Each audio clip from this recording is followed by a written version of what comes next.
Shocking news. New Jersey Generals first round quarterback pick, Ben Holmes, gets released. And everybody was like, wait, what? Then they signed Luis Perez. At first, I thought, oh, was he that bad after a week? We'll get into that in a second. So with the USFL season less than 2 weeks away from starting, the Generals announced they released their first round pick and presuming starting quarterback Ben Holmes. But in his place is former XFL quarterback and AAF quarterback and Spring League quarterback Luis Perez. Sources close to the situation, this is from our Mike Mitchell, revealed that the Orchard Park native and Tarleton State standout Ben Holmes injured his foot in practice. Holmes broke the outside part of his right foot and pinky. He will be on the shelf for 5 to 6 weeks. The injury forced the Generals' hand because DeAndre Johnson was the only other quarterback on New Jersey's roster. Ben Holmes confirmed the injury on social media stuff. We posted it out there. Nasty. You can see it's broken. And as a result, the New Jersey Generals signed veteran quarterback Luis Perez to replace Ben Holmes on the active roster.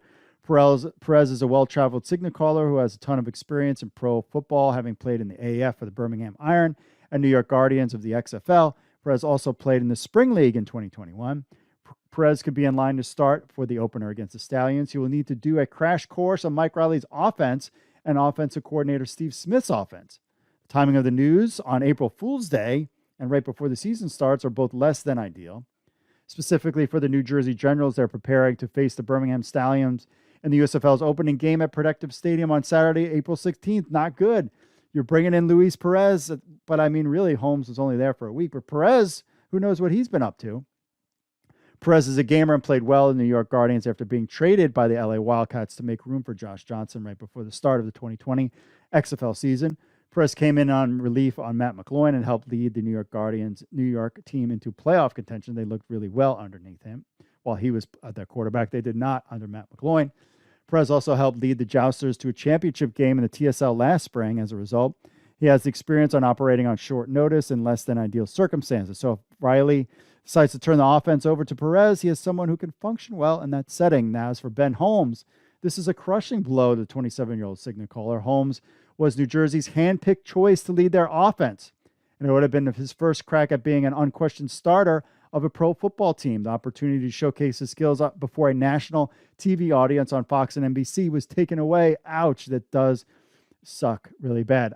I would assume, as they should mention Holmes in the broadcast. If they don't mention Holmes, because the weird thing about this was he wasn't put on injured reserve.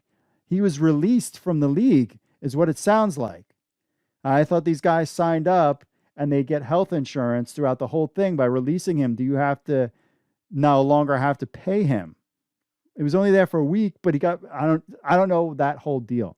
At this point, it doesn't appear that Holmes' injury will require surgery, but the time frame of 4 weeks minimum could leave Holmes on the outside looking in. However, since the USFL season runs till July and because injuries are inevitable, the door is open for a potential return to the league, with all USFL teams rostering only 2 quarterbacks. There's a chance that Holmes could be back in the league if he can recover before the season ends. That's risky. Trying to keep that low, and with injuries, we're hearing that injuries are kind of mounting a little bit because, you know, these guys are just coming in ready to rock and roll. So we will have to see how that goes. So the Generals made some other roster moves. A bunch of teams made some roster moves as Luis Perez got named. And we'll get to those roster moves in a second. Now, the QB news grabs all the headlines, rightfully so, but the Generals made a few other moves going into the Holmes release, and we'll get all to those new players here in a second. So there was a bunch of transactions that took place for week 1 after, and they also explained the USFL waiver wire process. So week 1, the big news, of course, was Luis Perez coming in and Ben Holmes. It says released, not injured reserve. We haven't seen any players with injured reserve, but he was released. Deion Sizer, Luis Perez, and Woody Brandom got added. Malik Hamner, Ben Holmes, Carson Williams, and Christopher Platt Jr. got released. No reason why. So the Birmingham Stallions, Jordan Thompson signed, and Haston Adams got released. The Generals, of course, Ben Holmes, that was the big news of the week. Philadelphia Stars, Evan Worthington and Pro Wells signed, and Jack Tucko and Bug Howard, they did not report. So reserve did not report. So they weren't in. And that was to be expected, guys getting drafted, and they decide they don't want to do it.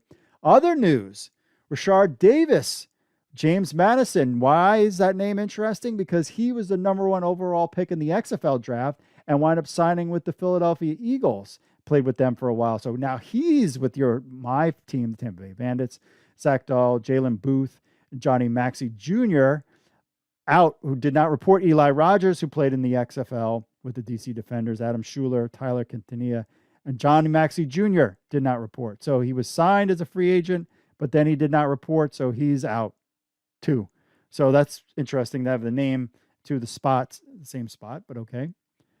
New Orleans Breakers, Neville Clark, Kai Abshner, Brandon Rolfe, and Mike Stevens were added. Derek Jones, DeAndre Wallace were released.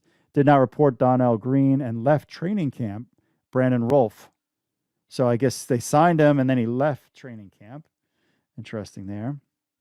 Michigan Panthers, Cordell Iwagatu of TCU, offensive guard, released. Trey Threat and did not report as Markel Harrell, offensive guard there.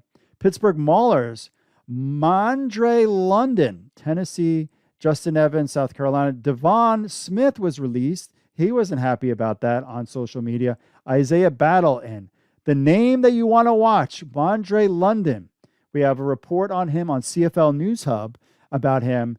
He was a beast and just crushed it in the ELF, European League of Football. This is a name that I want you to pay attention to, Mondre London. He is a fan favorite of ours at USFL News Hub, and a guy I want you to pay attention to.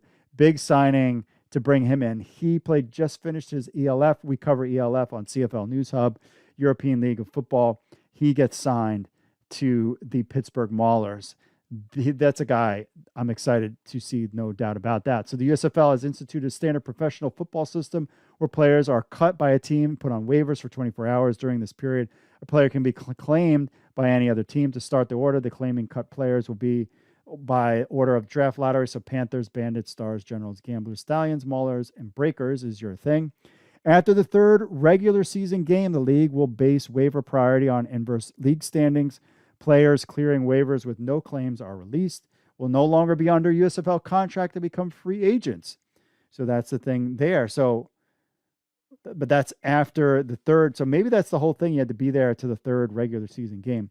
Future roster updates will be announced by the USFL team's social media accounts. I hope they just do a bulk every Friday. Would be nice. The USFL conducted its first ever player draft on February 22nd and 23rd, drafting 280 players from the pool of 750 athletes who signed contracts. March 10th, they conducted a 10-round supplemental draft, selected 80 more players. Players reported March 22nd to camp. At the conclusion of training camp, each team will have 45 players for a league total of 360. Beginning April 10th, leading up to opening weekend, each team's active roster will have 38 players plus 7-man practice squad. Each teams are never allowed to have more than 45 players. So we are 6 days away from player cutdowns. So that will be next week.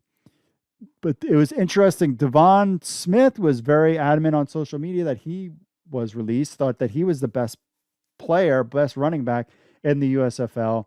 But we will keep you posted on all these player transactions and what happens. I mean, could Ben Holmes return later on in the season? It stinks because he would have been right there at that big primetime game with everybody watching.